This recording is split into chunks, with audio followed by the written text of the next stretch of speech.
So here on part 4, we're going to recap a little bit on the first 3 parts here.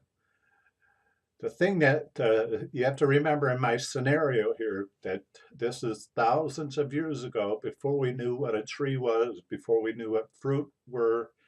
Okay, I'm a man, I have a wife, I have 2 small children, a boy and a girl. We've come across a fragrance that has led us to what we have now called a tree, which is now grown fruit. We didn't know what these things were. Okay.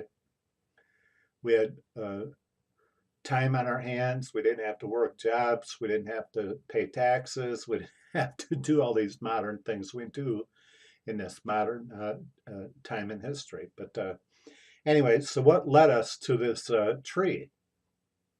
The beautiful fragrance. Okay. The beautiful fragrance that we smelled kind of led us to this tree. Okay, I don't see that evolution would care about making a fragrance for mankind. I just don't see it happening. Only a soul would care about another soul. Only somebody would care about us enough to make a beautiful fragrance. I don't see evolution caring because evolution is not a person. Anyway, so this fragrance has now led us to this thing. We've now determined we call it a tree. It's about 20, 25 foot tall. It's relative to man, meaning it's my size. It's not 300 feet off the ground. It's not 400 feet off the ground. I don't have to risk my life to climb it. It's made to the size relative to my size. I'm about 6 foot. The average man is uh, relative to the size of this tree, including children, because these branches and fruit grow clear down to the ground. I don't know if you're familiar with an orange tree, but orange trees grow clear down to the ground. Anyway, so it's relative to the size of man, women, and children. Evolution, why would evolution care about the size of man, care about the size of the tree? Do you understand? Are you saying evolution knows, it thinks that, okay, man is around 5'5" to 6 foot and children are small, so I'll evolve a tree that's only 20 foot tall? Are you saying evolution can think? That's ridiculous. That would mean evolution would have to have a mind.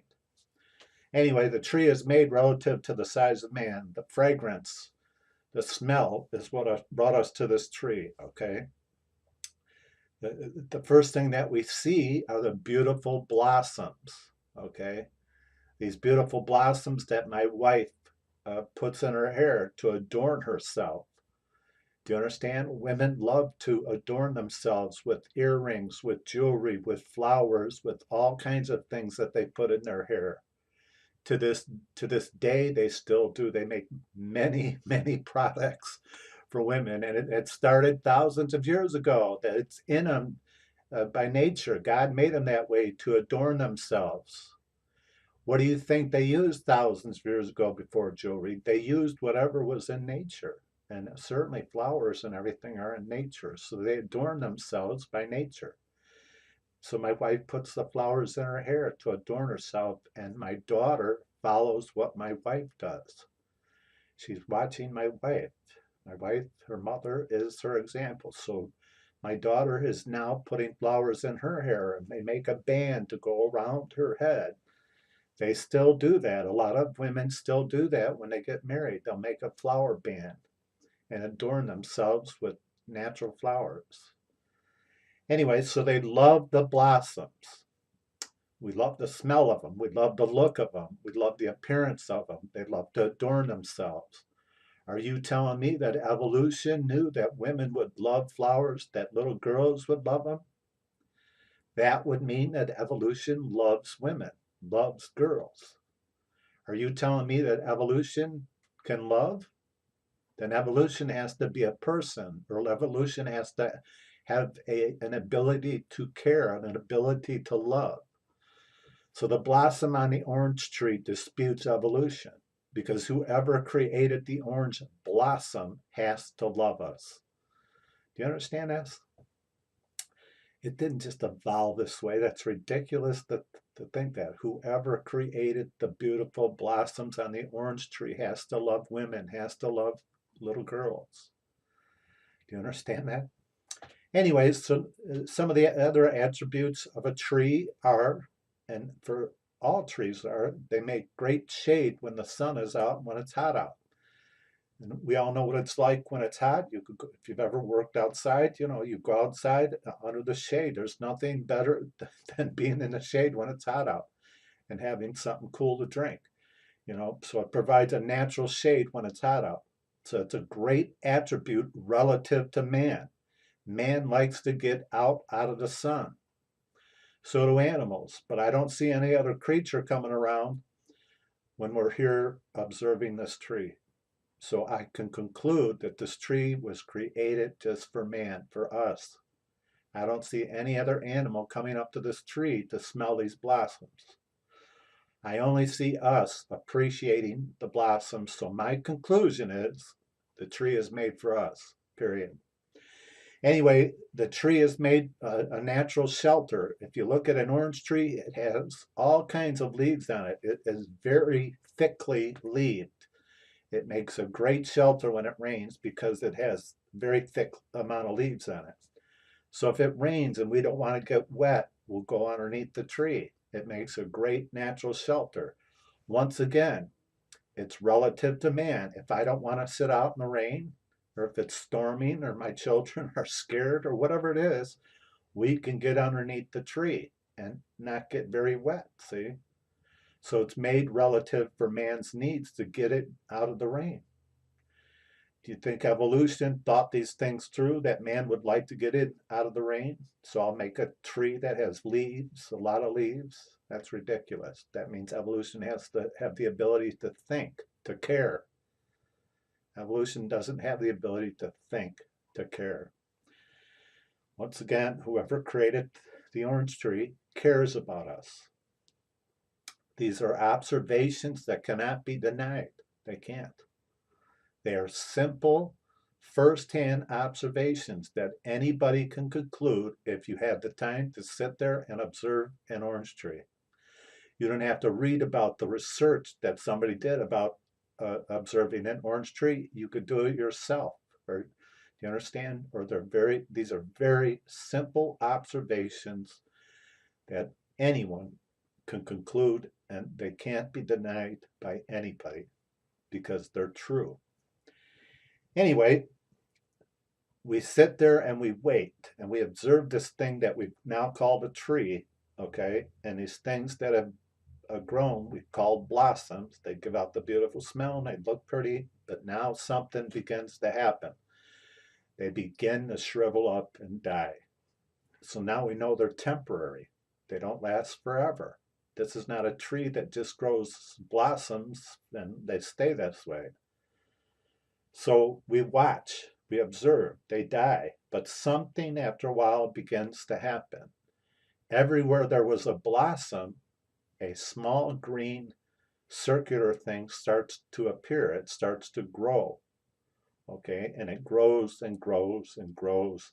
And after time, it stops growing relative to the size of the palm of my hand. And it stops growing in size, but it stays green. So I can conclude that it grows for the size and relative to man. Why? Because it grows to the palm size of the palm of my hand. It doesn't keep growing and growing and growing and growing until it's 100 pounds, 200 pounds, and then it drops to the ground and I can't pick it up. It grows till it stops, and it stops to the relative size of my hand. I can pick it up. It's not too heavy. Do you understand? It's not too cumbersome to handle.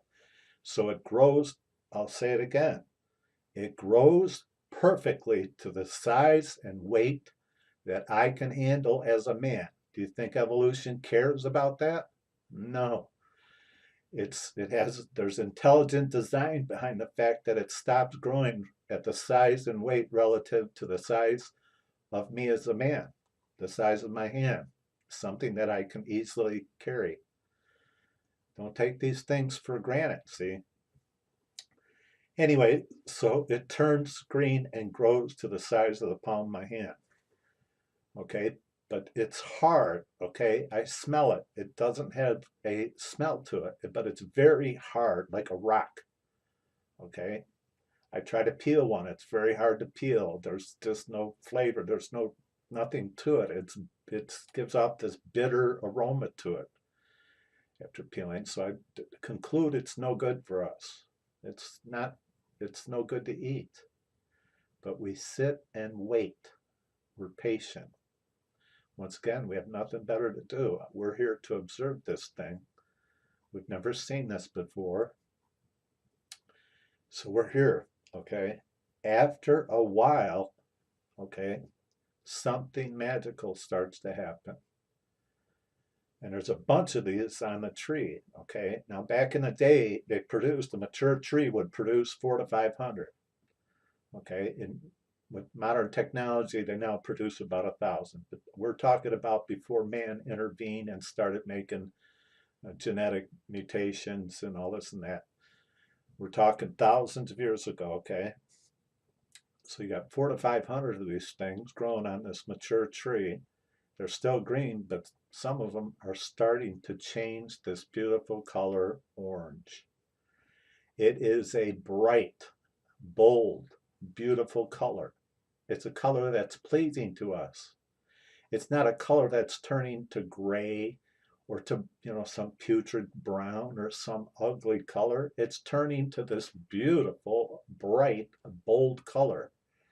Like I said, it's a color that's pleasing to man, to pleasing to women, to pleasing to children. Do you understand? Even children love the color orange. Maybe your child would walk up and pick one up and start playing catch with it, or using it as a toy. It's just this beautiful color orange, okay? It changes in texture. It now went from being green and hard to being softer and orange, this beautiful color, okay? Now I make some observations about this, okay? Why is it changing like this? Why this metamorphosis type of thing? It's changing, okay? I figured this out later, okay? But as we know now, it turns ripe when it changes color. Now there's high intelligence in that. If you think this through, why does it change color when it ripens? Well, for one thing, you wouldn't have to peel a lot to see if it was ripe yet, right? This is an outward appearance. We don't have to cut open a bunch of them to see if they're ripening yet, if they're ready to eat. We just know by the changing of the color. You can see from a great distance an orange tree. If it changes from green to orange, you think, oh, they're starting to ripen. You don't have to waste any fruit by cutting them open or peeling them, and now you'll kill that fruit. Now it's a waste. That's high intelligence. That's intelligent design, the fact that it changes color when it ripens. There's no wasting fruit, and it's an outward appearance that man can visually see that now it's almost ready to eat. That is high intelligent design. Evolution doesn't care. Do you think evolution has the ability to think, first of all, that thought, okay, I want it to change color so man could see when it's ripe? That means evolution has the ability to think and then piece it together with man. That's ridiculous. If evolution has the ability to think and the ability to care about mankind and piece the orange tree together with man, that means evolution cares about us. Evolution has to be a person, or at least evolution has to have a soul, because only a soul could care about another soul. Therefore, evolution isn't real. It isn't. It's impossible that evolution is real at all. It's just a theory taught in secular public schools. There's no grounds for reality to it at all. It's a theory. It's never going to be proven because it's not true at all. And there's no evidence to base it in reality at all. Do you understand? Anyway, so if you look at the orange tree, now all the fruit is changing color to this beautiful orange color. Now, okay, uh, like I said, the texture changes, it softens up, it smells good now on the outside, and now we begin to peel one, okay? Now I look at the outer layer. The outer layer is thick. You think, why is this thick? Why does it even have an outer layer? Okay, for a number of reasons.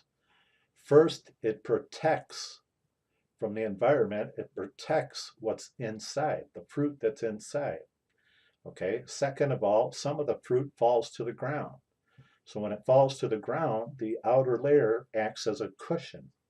Okay, so when it hits the ground, it doesn't bruise the fruit. That is intelligent design. Whoever created the fruit created it with an outer layer to protect it from the environment. Then it protected so it would keep it fresh, the fruit, so it would keep it from being bruised when it hit the ground. That is very high intelligence. Do you think evolution thought these things through? That's ridiculous. Whoever created the fruit itself made choices, made a design, created it to be that way, because it all has logical sense. Whoever created the fruit had to have logic. Evolution would have to have a mind to have logic. So it's impossible that the fruit was created by evolution. It had to be created by a creator because it has high design, high intelligent design. Whoever created has to have high intelligence. Anyway, so all indications lead to one thing. Whoever created the orange has high intelligence and loves us. Okay? Anyway, so we press on. Okay, we peel the fruit open, and what we see inside is absolutely stunning. Now, most people would take it for granted. They simply eat the fruit and think nothing of it. And I have to say, at this point, it's so perfect of a fruit, you take it for granted. It's such a perfect fruit, you take it for granted. But what's inside is a magnificent design. Okay, take a look at an orange next time you peel it. Look at it. Look at it, how it's put together, the beauty of the structure itself. It's absolutely a design and created with absolutely beautiful, intelligent design. Each segment is like an individually wrapped fruit made of mostly water and all kinds of vitamins and minerals that are relative to mankind. That is impossible that evolution would do that for man. Okay? There are two essential things that man needs for survival: food and water. The orange has both, food and water. Are you telling me that evolution made a fruit with food and water and then made the human body with a need for survival of food and water? That's ridiculous. That means evolution cares about man. In order for evolution to care, evolution has to have a heart, a mind. You understand? Evolution is not a somebody. Okay? Whoever created the fruit has to care about us because it made a fruit that has what we need as people for our own survival. Okay? But I will tell you this, it has food and water. But the orange surpasses, this is what you have to learn from this video. The orange itself surpasses what we need for human survival, food and water. It goes beyond what we need. It has all kinds of vitamins. It's high in energy. It has vitamin C. Okay, it has vitamin A equivalent. It has vitamin B, thiamine, niacin. Okay, it has vitamin E. It has other vitamins. Okay, it's loaded full of minerals, calcium, iron, magnesium, phosphorus, potassium. And at the end of this video, I'm going to list a bunch of health benefits because there's way too many to interrupt this part of this video to put them in here. They are tremendous. There are so many cancer-fighting agents in oranges, it's beyond, I can't list it in this part of the video. I'm going to put it at the end. It's too much. Whoever created the orange didn't do it just for mankind to survive on food and water. They did it for our greater health. So you would have great health, not just survive. Evolution doesn't care that we just survive or have good health. Only a loving creator would care that we didn't just survive, that we would have great health. Are you understanding this part of the lesson here? You have to get a hold of this because this is a key fundamental part of this video. I'll say it one more time. Whoever created the orange to have food and water, because those are two essential things that mankind needs for survival to make it, food and water, okay, surpassed what we need and gave us something that we didn't just need, gave us more than what we need, gave us beyond what we need so we would have great sense of health, great health, okay? Not just food and water, gave us all kinds of vitamins and minerals, okay? And all these things I'm going to list at the end of this video. So that's where I make the step up. Whoever created the orange didn't do it just for our survival, did it because they love us. Only a creator would create a fruit that held all these beautiful benefits of having great health, long life, great health. Okay, that's where I step from just caring that we survive to loving us. Don't you understand this? Evolution doesn't love us. Evolution's not a person. The fact that there's an orange and an orange tree is living proof that God exists and God loves us. Okay, God didn't. I don't see God walking up to the orange tree and eating it. And this is why I know there's a God, because whoever created the orange tree, as my wife and children are observing this tree, I don't see the creator of this tree walking up to it and eating the fruit themselves. I don't. Why isn't the creator of this beautiful orange and orange tree eating it for themselves? They're not. So my conclusion is whoever created this that deeply loves us did it for us and not themselves. Do you understand? These conclusions cannot be denied. You could have the same conclusions because they're all true. Okay? Evolution is just a quack pseudoscience, okay? It's garbage. It's quack science. The mere fact that there is an orange tree should show you that there is a God, but it also should show you a lot more. It should show you how much he loves you. Just one thing, an orange tree. Do you understand? It is made relative for man. What that means, it's made perfectly for us by a creator that deeply loves us.